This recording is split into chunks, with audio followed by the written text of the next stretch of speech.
कोनो जिला न हमरा से बाकी होवे, अभी देहिया पे लागल ना दागी होवे।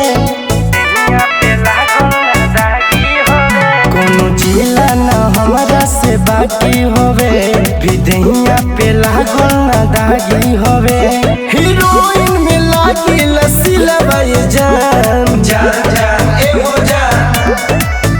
आजमगढ़ जिलावा में दिलवा लागल बाए जान।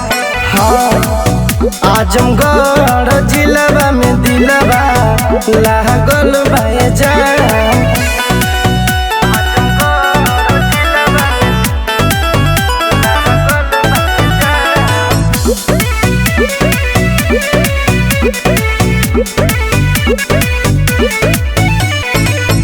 लालगंज मधुबन घुमनी मिलल आनंद हो, जियनपुर के लइका एगो कोई नी पसंद हो।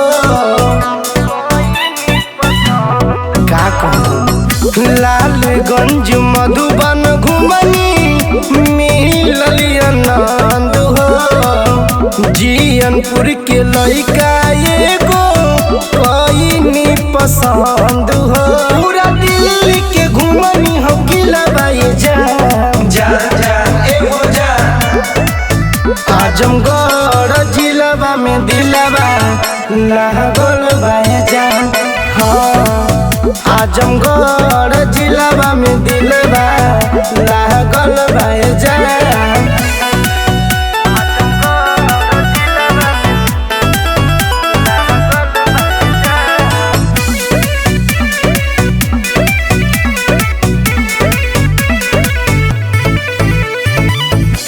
जिला में जिला आजमगढ़ रसदार हो, यही से करीला हम तो एकर से प्यार हो। सुना जिला में जिला आजमगढ़ रंगदार हो, यही से करीले हम तो से प्यार हो। मंसूरी रिकेश रघु खिलवाए जान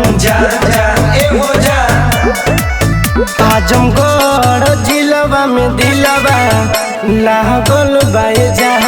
हाँ आजमगढ़ जिलावा में दिलवा